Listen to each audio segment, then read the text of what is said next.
was kind enough to let me off for a week to do this while, and so and EGOT wasn't the first thing I did. The first thing I did was a TV show called Klondike, which starred Ralph Tager and James Coburn. And I played Death Brannigan, a barnstorming, bare-fisted, bare-knuckled fighter that was coming through around the country and through the Klondike, taking on all comers. And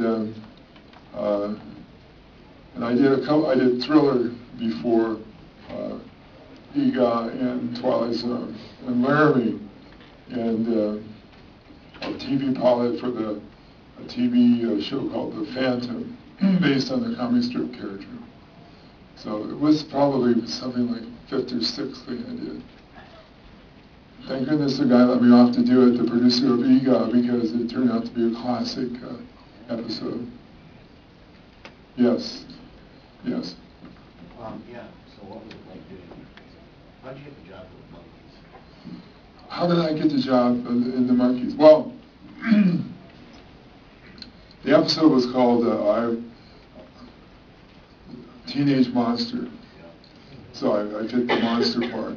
And I was pretty young then. And it was a great role. They turned me into a bunch of different things with this machine they had. They turned me into a hippie. They turned me into a rock and roll singer, and I got to sing Hey Hey We're the Monkeys, play the guitar, and look like a hippie.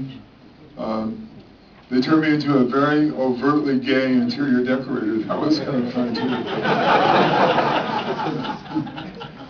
And but I just got cast, I think, because I had done some things before that the writers and producers and directors had seen.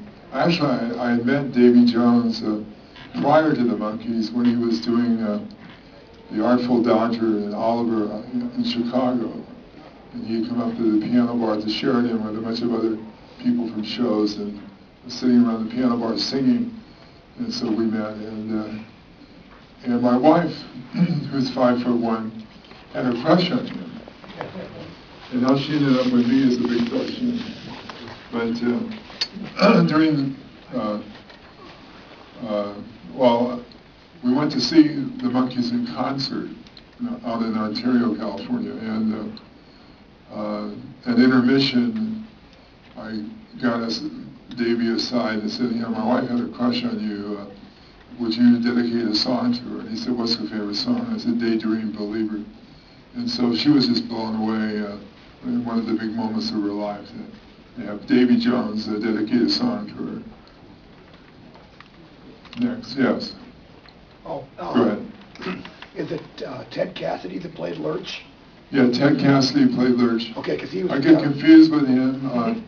Yeah. He died about 30 or 40 years ago. Okay. Did you ever compete with him for roles at all? Yes, I did compete with him, and he hated me. Absolutely. I talked with his son, and Ted wasn't really happy with any of the things that he did, and I thought that he had done some good shows. But he wanted to be like a Shakespearean actor, and I can't imagine myself playing Hamlet, but he really had that kind of a vision, in a sense that he just wasn't really happy with the roles that he had to play. So was he an actor that you knew or that were friends with, or? I'm sorry? Did you know him, or were you friends with him at all? Were we friends? No. No. When he would see me at an audition, he would get up and leave and go home.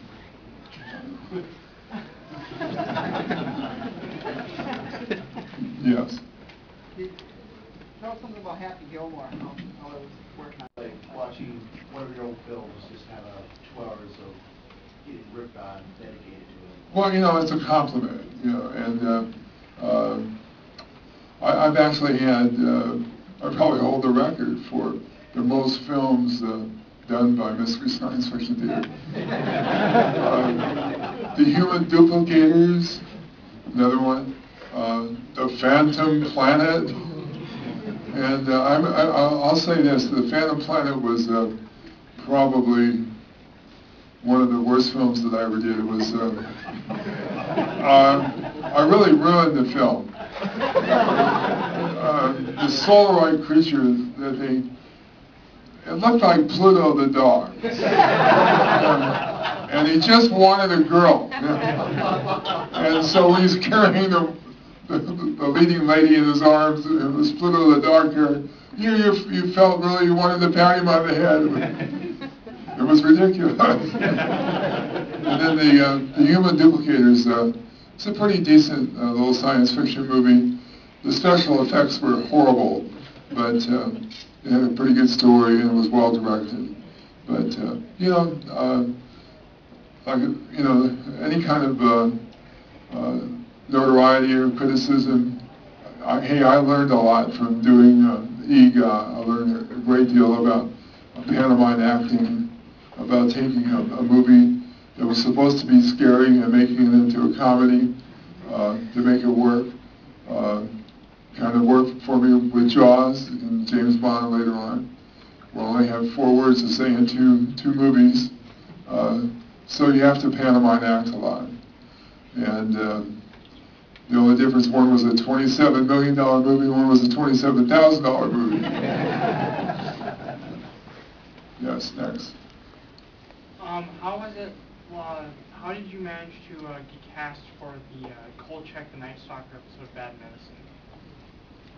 I heard something about the Night Stalker, but I didn't quite hear the rest of it. How did you get cast for it?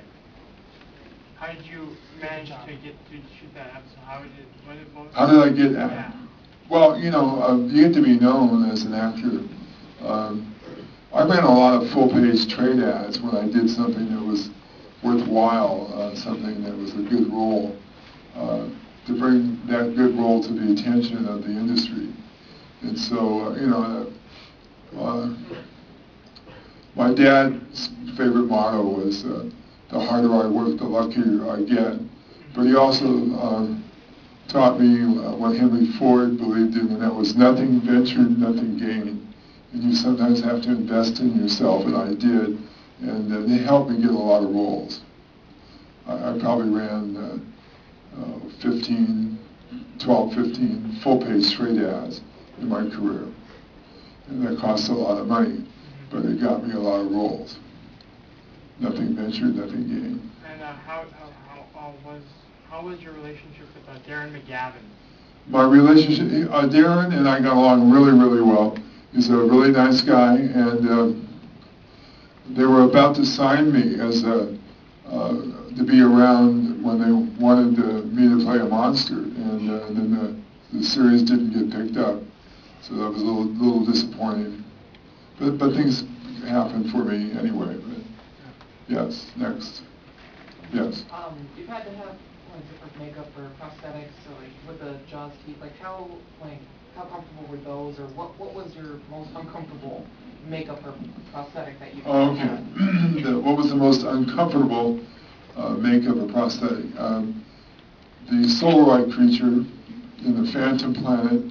I swore I would never do another one of those full suit type things. They actually painted it with lacquer with me in it. And for years and years, until this day actually, I can't stand hairspray and anything with lacquer.